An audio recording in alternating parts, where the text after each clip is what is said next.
Hi everyone, আজকের ক্লাসটি সংখ্যার গল্পের দ্বিতীয় পার্ট। প্রত্যেকটি ক্লাসই সিরিয়াল মেনটেন করা হচ্ছে যেন আপনাদের উপকারে আসে। সো যারা চ্যানেলটি সাবস্ক্রাইব করেননি তারা চ্যানেলটি অবশ্যই সাবস্ক্রাইব করে রাখেন, কারণ পরবর্তীতে নতুন নতুন সাবজেক্টের উপর ভিডিও আসছে। সো চলো এখন আমরা ক্লাসটি শুরু করি। আজকে আমরা পড়ব দশমিক সংখ্যা পদ্ধতির গল্প। সো এটি পড়ার আগে আমরা প্রথমেই জেনে নিই দশমিক সংখ্যাটা কি। যে সংখ্যা পদ্ধতিতে 10টি অঙ্ক অথবা চিহ্ন ব্যবহৃত হয় আর সেই সংখ্যা পদ্ধতিকেই বলা হয় দশমিক সংখ্যা পদ্ধতি।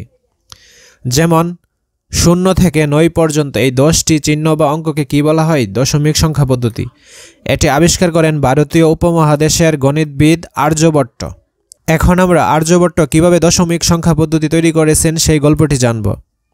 তিনি 0 থেকে 9 পর্যন্ত প্রত্যেকটি চিহ্নকে লিখেছেন এবং স্বাভাবিকভাবেই তার কাছে আর কোনো চিহ্ন অবশিষ্ট নেই, সো 0 আসবে। এখন তিনি খেয়াল করলেন প্রত্যেকগুলো আবার একবার করে লিখার, সো তিনি 1 2 3 4 এভাবে সবগুলো লিখেছেন এবং সবগুলোর সামনে তিনি কি করেছেন? 1 বসিয়ে দিয়েছেন। 1 বসিয়ে দেওয়ার মানে তিনি এই একটা একবার করে লিখে ফেলেছেন।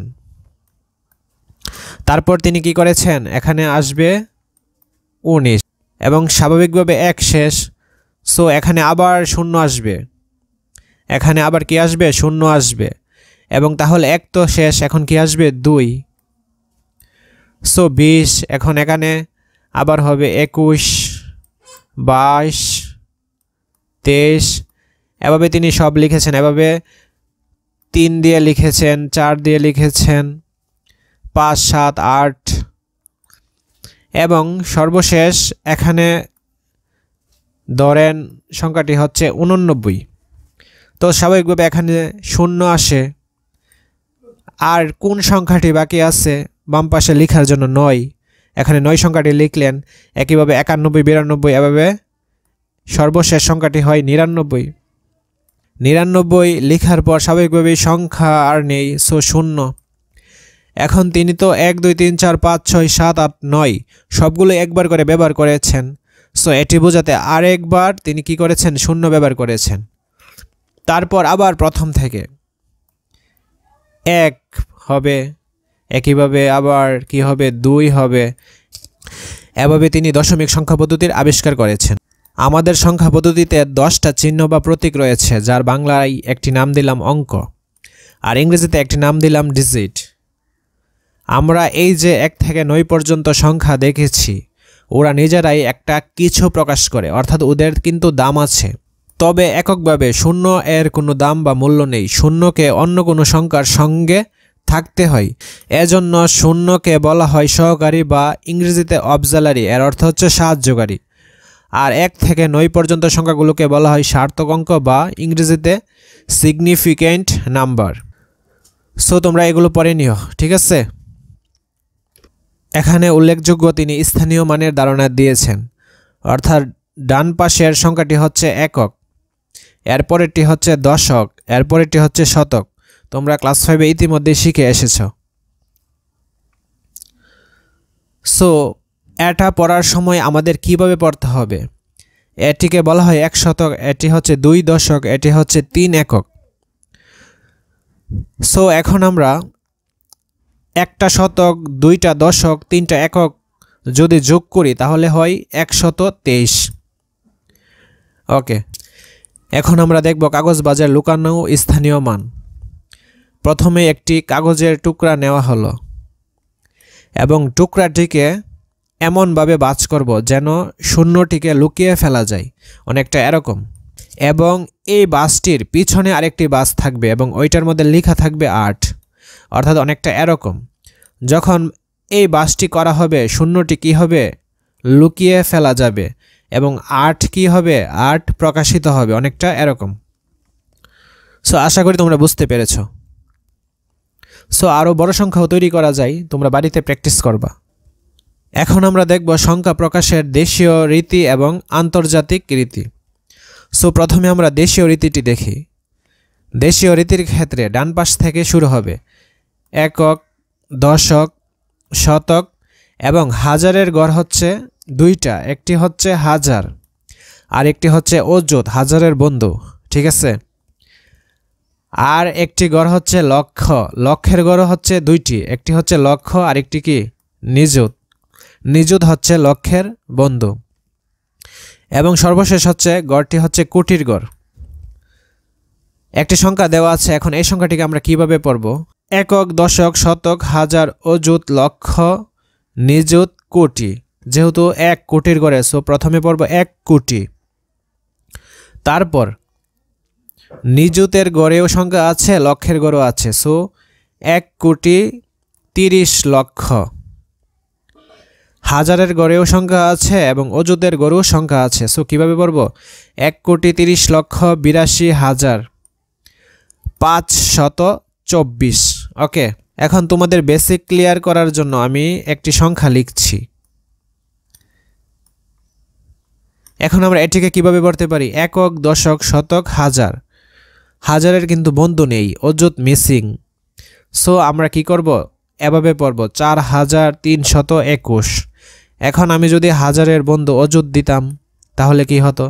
ওই বন্ধুকে সহ কিন্তু নিতে হতো, তাহলে কিভাবে হতো? 24,321। ওকে, ক্লিয়ার? এখন আমি দিলাম 0 লক্ষের ঘরে, তাহলে লক্ষের ঘরের তো শূন্যের দাম নাই। আমি যদি তোমাদের আরেকটু বেশি ক্লিয়ার করি, আমি এখানে দিলাম কথার কথা 6, তাহলে কিভাবে পড়ব? এখন দেখেন, এটি হচ্ছে লক্ষ, এটি কি নিযুত, অর্থাৎ লক্ষের দুস্থ বা বন্ধু বলতে পারি আর কি। সো তাহলে এটিকে কিভাবে পড়া যায়? 60 লক্ষ 24,321।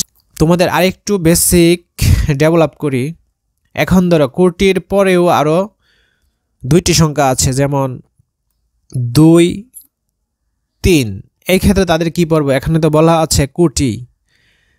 আমরা সাধারণত কোটির পরের সংখ্যাগুলোকে, অর্থাৎ কোটির সংখ্যাকে একক, এরপরের সংখ্যাকে দশক, এরপরের সংখ্যাকে শতক ধরে কাজ করি। ওকে, সো তাহলে এই সংখ্যাগুলোকে কিভাবে পড়া হবে?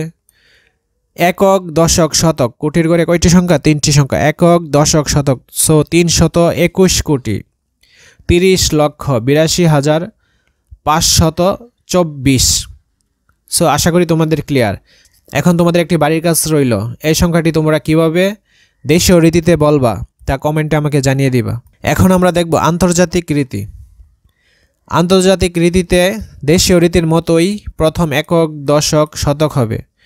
তারপর হাজারের গড় দেশীয় রীতিতে শিখছিলাম আমরা 2টা, কিন্তু আন্তর্জাতিক রীতিতে হবে হাজারের গড় 3টা, মিলিয়নের গড় হবে 3টা এবং বিলিয়নের গড় হবে 3টা। সো এটিকে আমরা কীভাবে পড়তে পারি? 244 বিলিয়ন, 213 মিলিয়ন, 82,524। সো তোমাদের ক্লিয়ার? এখন আমরা দেশীয় ও আন্তর্জাতিক রীতির তুলনা দেখব। দেশীয় এবং আন্তর্জাতিক রীতি দুটোতেই একক, দশক, শতক থাকবে।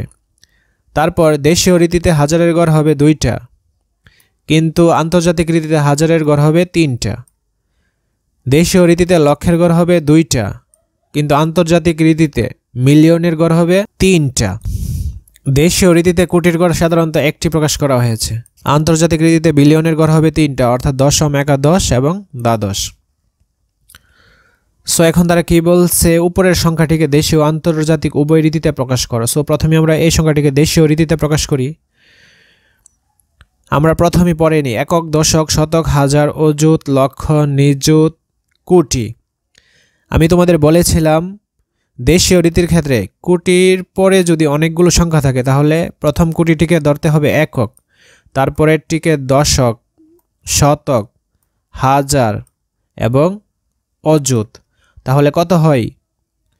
34,781 কোটি 99 লক্ষ 35,618। ওকে, তোমাদের ক্লিয়ার? তাহলে আন্তর্জাতিক রীতিতে এই সংখ্যাটিকে কীভাবে প্রকাশ করা হবে? 347 বিলিয়ন 819 মিলিয়ন 935,618। সো আশা করি তোমাদের 100% ক্লিয়ার হয়েছে। আজকের ক্লাসটি এই পর্যন্ত। আর যারা চ্যানেলটি সাবস্ক্রাইব করেননি তারা সাবস্ক্রাইব করে আমার পাশেই থাকুন। পরবর্তীতে নতুন ভিডিওগুলো পাওয়ার জন্য অবশ্যই বেল বাটনটা অন করে রাখবেন। সো ধন্যবাদ সবাইকে।